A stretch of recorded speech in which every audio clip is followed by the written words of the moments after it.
Hello my dear students. So let us continue in this series where we are discussing vector calculus.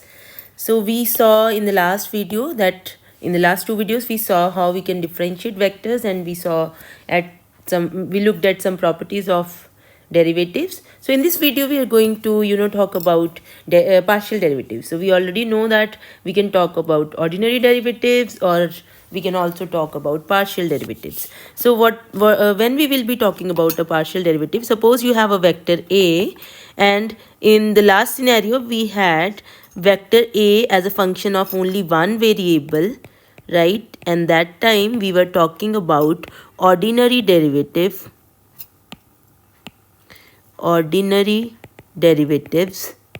right? And now suppose your vector a is a function of two or more variables. So let us take for three variables. It is a function of x, y and z. Then we will talk about partial derivatives, right? So we'll talk about what is the partial derivative of vector a with respect to x, right? So the definition is same, right? Like how you define derivatives for functions, we will define for vector functions. So this is a vector function here, right? So now let us see how we define derivatives, partial derivatives. So we'll say limit del x going to 0. So you have the vector a at x plus del x comma y comma z minus a x comma y comma z divided by del x. So this is the partial derivative of vector a with respect to x. And then partial derivative of vector a with respect to y, that would be limit del y going to 0, vector a at x and then y plus del y comma z minus a x y z, right? So with respect to whatever variable you want to take the derivative, and you will do the corresponding increment that in that variable, right? And similarly, if we want to calculate the partial derivative of a with respect to z, then also you can do limit delta z going to 0, a vector calculated at x, y and z plus delta z minus a vector at x comma y comma z divided by del z, right? So these are the definitions of partial derivatives of vectors. So you can always calculate like this. It's like this. This is the definition, but when you are trying to calculate say curly a by curly x, so differentiate with respect to x treating y and z as constant. Differentiate with respect to x treating y and z as constants. And similarly, you can also go for higher order derivatives. You can have second order derivatives like this: curly x curly y, partial derivative of a with respect to y and x, or partial derivative of a with respect to y twice, right? And these two they can be different or equal also, but we have a result that if the second order derivatives are continuous, then these two quantities that you differentiate with respect to x first or y later, or you differentiate y first and then x later, they both are equal.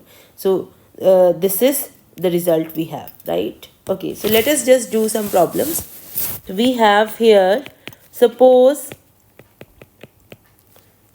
phi x comma y comma z equal to x y square z, and vector a is x I cap plus j cap plus x y k cap.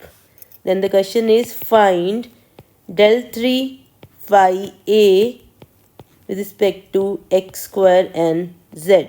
So this is the simple question, very simple. So first of all, we want to take the derivative of phi a. So we'll start with phi a. So phi is x y square z. A is x I cap plus j cap plus x y k cap. So this would be Now you just multiply because this is a scalar. So you can always multiply a scalar with a vector. So you'll get x square y square z I cap plus x y square z j cap, and then you have x square y cube z k cap, right? So you multiply this, then with the second term, and then with the last term, right? So this is your phi a.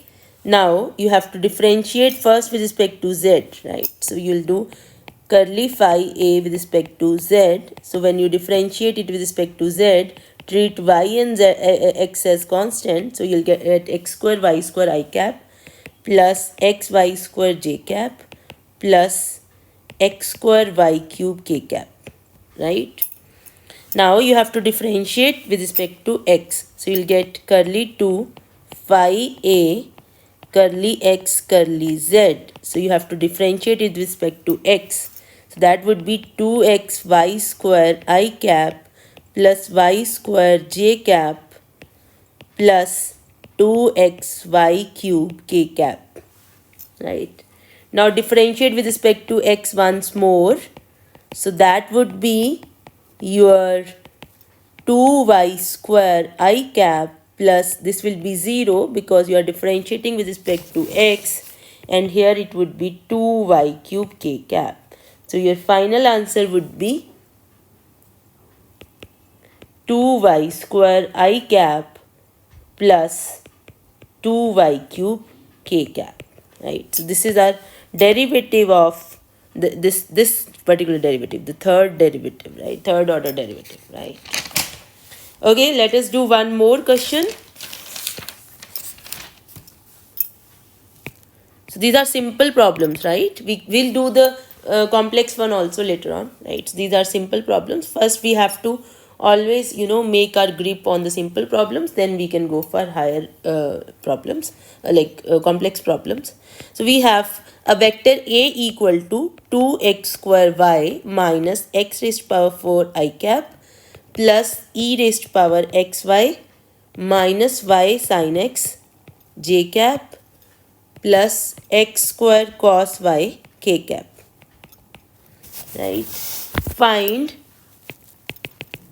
curly a by curly x and curly a by curly y, right? Now here you see, if you do this, curly a by curly x would be, you have to just differentiate with respect to x, treating y as a constant. So you'll get 4x, right? 4xy here minus 4x cube I cap, and here you have to treat y as a constant. So this will be e raised to power xy into x minus sine of x,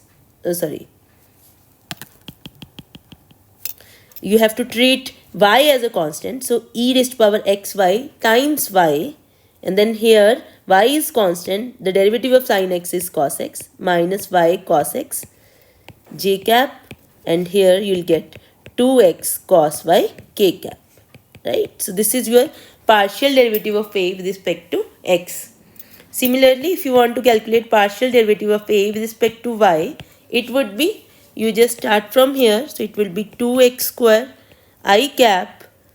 Here you have to differentiate with respect to y. So this would be x e raised to power xy minus sin x j cap, and here it would be minus x square sin y k cap, right? So this is your partial derivative of a with respect to y, right? So thank you for watching this video. We'll be continuing learning vector calculus, and if you have any doubts or any comments, please write in the comment box.